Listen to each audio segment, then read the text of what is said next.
Hello, welcome back to Oliver's Greenhouse. Now it's been over a week since we did the trial with the two products. We were using the neem oil and the pyrethrum, and then a combination of the two. So we sprayed those 3 Drosera, which were in similar conditions. They all had confirmed aphid infestations. And then what I've done is basically I've allowed a week to elapse, because there's no point doing this update straight away. You're not going to see anything. There wouldn't have been enough time for any of those adverse effects to have manifested themselves in the actual plants themselves. So it's been like 8 days basically. So it's been long enough. I'm expecting to see some signs that we've treated those plants, because I would just expect to see something like that by now, whether that be a lack of mucilage or just maybe complete death. So what I'm going to do is I'm going to go out into the black hole of Calcutta, which is the back garden. It's just so dark all the time here at the moment, but the day length periods are extending, so I'm hoping to see some improved vigorous growth in some of the plants in the greenhouse. So I'll nip out there, grab the plants, I'll bring them in here, we'll find somewhere we've got some good light, and we'll have a look at them and see what we can see. Okay, so I've been out to the greenhouse and I've got the 3 Drosera capensis that we treated out of the greenhouse. They've been enjoying the slightly brighter environment brought about by the slowly increasing daylight length. So if we remember rightly, if you guys remember, the one we've got with in front of us here, the white sticker, this is the one we sprayed with pyrethrum. This is the guy that we sprayed just with pure neem oil. And then over the other side there, that smallest one is the one we treated with the neem and the pyrethrum, because I thought if I'm going to lose anything, I'd rather lose this smaller one. I've got millions of seeds, but these two here, these 2 big ones, I've had for years and years and years.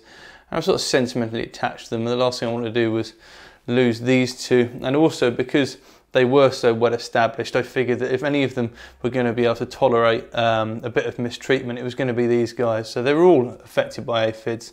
We found aphids on all of these guys. They had the big wash off, then they got sprayed in the sink with both of the products. So we've got pyrethrum, neem, and then double whammy, neem and pyrethrum over there. So let's just zoom in and have a little look at this guy, and we'll see what he looks like. So straight away, if we head down into the crown of the plant, try and get it sort of center a shot there, you can see we've got lots of nice new growth. There's a nice new leaf here, which is unfurling. If I sort of turn it round.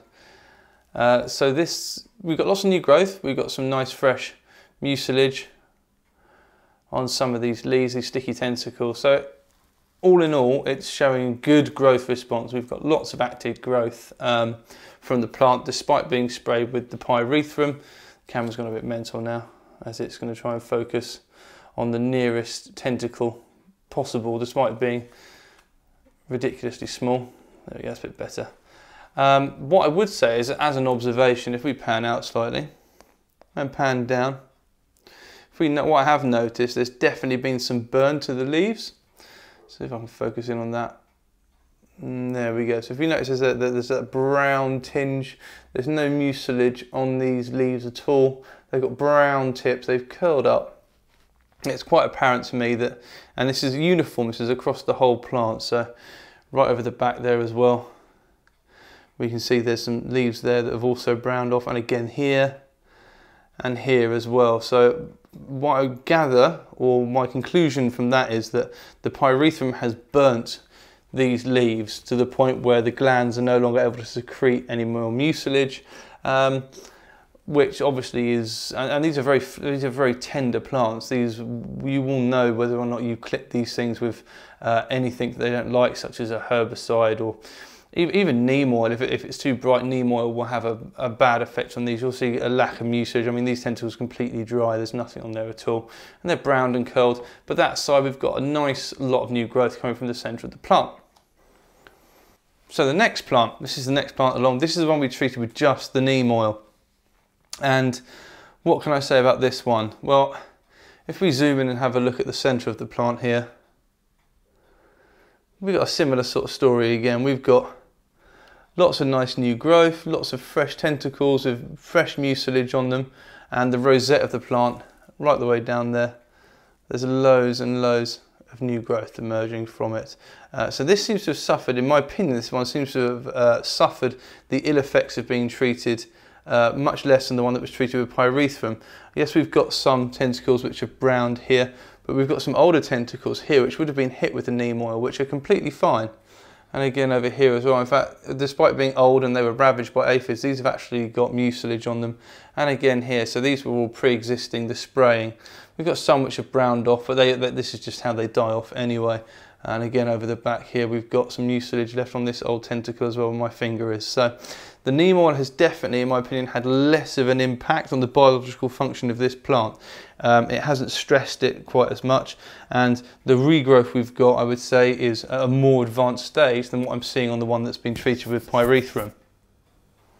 And now, in typical Oliver's greenhouse fashion, we've got the curveball, the one that doesn't seem to make any sense at all. So hopefully some of you can remember, this is the one I was like, this is the guinea pig. If anything is going to suffer and die, it's going to be this one. So this is the plant that we treated with pyrethrum and neem at the same time. So it got the double blast of potentially damaging agents sprayed on it. And it seems to be doing better than all the others. We've got lots and lots of new regrowth. That distorted growth from the aphids like this here and here is disappearing. You see this sort of bent leaf down here. I've got hardly any brown tips. There are some that are brown down here. And there's some which have sort of, but not, I mean, that there looks like that's as a reaction to where I've sprayed it.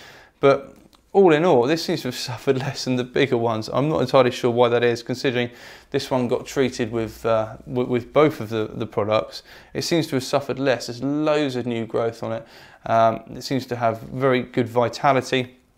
It doesn't seem to be affected at all. It's even got a little fungus gnat over the back there as well. So that just makes no sense. I'm a bit flabbergasted about that because I honestly thought this one was going to suffer. We've got so many new leaves and tentacles growing from it that it's just going to be completely fine. And this is just testament to how hardy Drosera capensis actually are. They are pretty much, if you can't grow this form of sundew, then it's probably not worth trying, okay, because they are so easy to grow and obviously completely indestructible. I reckon we could have sprayed it with napalm and this thing probably would have grown back from the roots. So there we have it. That's pretty much the end of this experiment, or this run of this long protracted affair that's been the experiment. And I found the results really interesting, and it's definitely set me to thinking about how to use both of these products. From the results of the experiment, I've seen that the pyrethrum will cause burning to the leaves and tentacles of Drosera. I'd imagine this would be particularly aggressive on rosette forming, like Drosera allius, say, Drosera cunifolia, Drosera hamiltonii. I think it would be, because there's so much of the leaf surface which is covered with glands, I think it would be very detrimental. I think it would knock it back a lot further than it has these Drosera, these capensis. I just don't think it would. I think it would have a much harsher effect. As for Drosera capensis, I mean, it's proven to be an absolute stalwart. This thing is pretty much bomb-proof.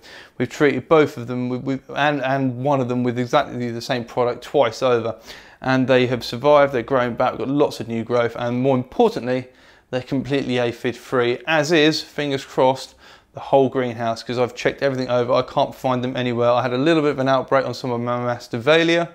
Quick blast with the pyrethrum. Everything was dead within 24 hours, and I've seen no resurgence of them on there at all.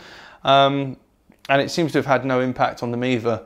I would still think twice about using pyrethrum on a lot of fleshy things like Lepanthes, poroglossum, stuff that's like really fleshy, tender, almost like succulent leaves. I would be concerned because I think you would see some burning even on the orchids.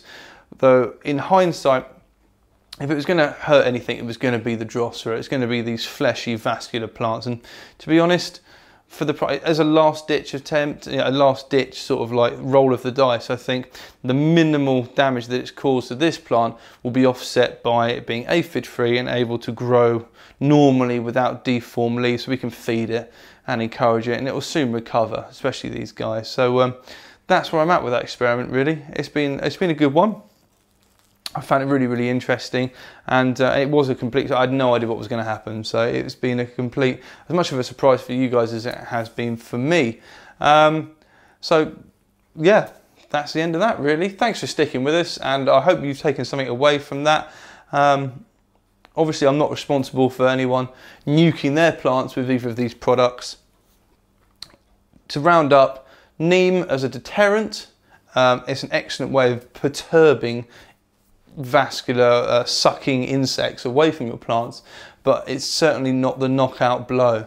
With small outbreaks, I think it would be absolutely fine. In a confined space like the greenhouse, where they've just spread like wildfire, I think having a knockdown, instantaneous pesticide like Pyrethrum is absolutely invaluable. And the fact that it's biological, it's organic, is even better, because we're minimising the impact we're having on the environment, especially by keeping it in a greenhouse. So thanks for watching. Stick around. Don't forget to give us a thumbs up, like down below if you've enjoyed this video and this series. Head over to my channel and flick down through the playlist. I've got lots of other videos on the greenhouse and pests and slugs and all sorts of stuff like that. So go and check those out, and stay tuned. Stay tuned for another episode. Will be coming soon. Thanks for watching.